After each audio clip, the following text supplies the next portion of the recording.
It finally happened. Russia has sent the first cargo load to India via Iran. Here we have two countries with a vast market, India and China. Both of them did not approve sanctions and both are ready to trade. We have a common border with China. Moreover, in the last 15 years, our countries have been actively developing transport communications. It includes rail, highways, pipelines, bridges, maritime and even river transport. So, there is no problems with deliveries to China. India is the other case. We do not have the land or water, like the Caspian Sea, for example, common borders. So, the mass delivery is by sea, but it requires making a huge detour. Another option is automobile or rail transport with crossing several borders, which means a lot of fees and paperwork. Although India is not so far away, trading may be quite troublesome. Maybe that is the reason for the poorly developed Russian-Indian trade, plus we had another marketplace. Now, when most countries have cut themselves off from Russia, India is becoming one of the most prospective trading partners. However, the listed above problems are still there. Logistics is complicated. And here comes Iran. Yes, the same pariah which our liberals are laughing at. They want us to be friends with the USA and Europe exclusively. Actually, not be friends, but obediently follow the orders from which the best benefits, as Boris Nikolaevich did. If Russia watches its own interests and has a friendly relationship with Iran, whose fault is just in refusal to be overtaken by the USA and give away its resources, then it is considered bad form. Well, it's okay. I'm sure Iran will take its rightful place in the architecture of the new world. Even now, despite the harsh sanctions, it is quite a strong and independent country. What would happen if it gets some room in the form of opened markets?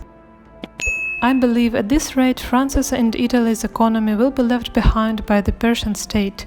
The Iranians are Persian descendants, whose civilization is one of the ancients. Right in front of our eyes, Iran is getting back to the global economy and integrating itself into the new logistics chains. For example, Iran has started to test the North-South corridor.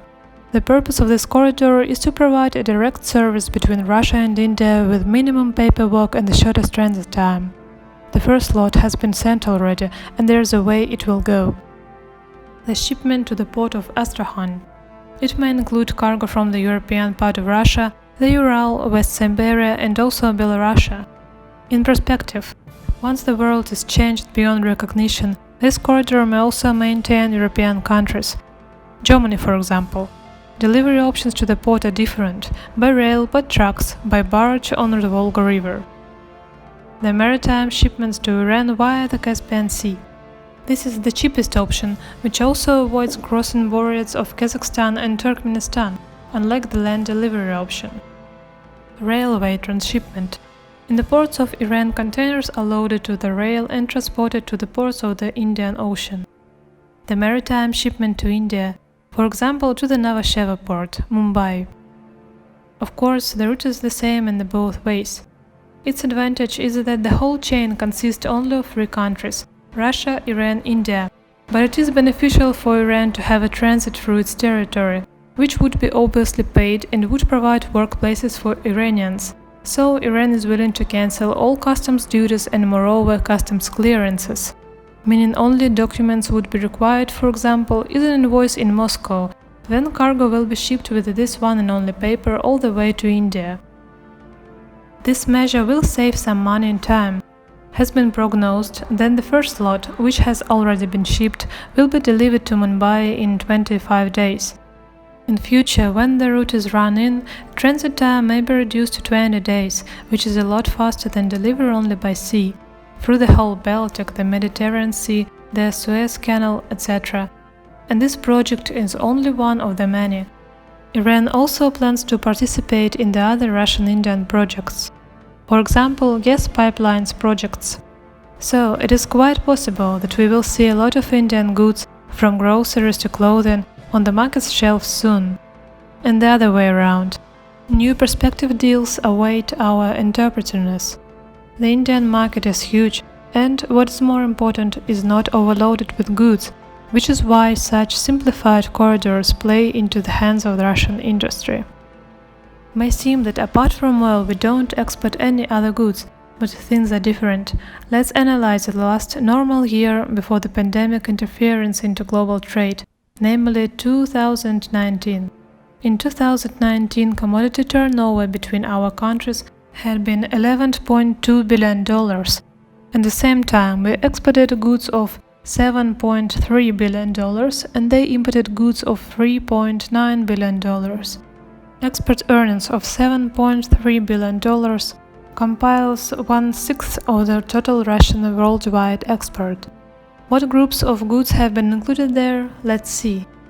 Mineral products 31.27%, machinery, equipment and vehicles 21.33%, chemical industry products 12.18%, precious minerals and gems 10.48%, wood and pulp and paper products 6.10%, metals and items manufactured from them 4.14%, food and agricultural raw materials 3.19%. In total, these 7 product groups accounted for 90% of Russian exports to India. Talking specifically, these are fertilizers, various vegetables, potatoes, pearl, natural rubber, synthetic rubber, laminate, paper and printed books, meat and meat products, optical devices, vegetable oils. And of course, oil and oil products, bitumen, fuel oil. We used to sell it to the India in the total amount of $2.5 billion. In 2022, this number will multiply. What does India sell to Russia? I will quickly list several items. Machinery, equipment and vehicles, 31.51% of the total amount. Chemical industry products, 30.54%. Food and agricultural raw materials, 18.28%. Textiles and shoes, 8.46%. Metal and items manufactured from them, 5.77%. Precious minerals and gems, 1.15%. At the same time, first place among all Indian products are medicines. They are imported in Russia for a total amount of almost $700 million. Then again, with our connections growing stronger, commodity turnover with India will rise.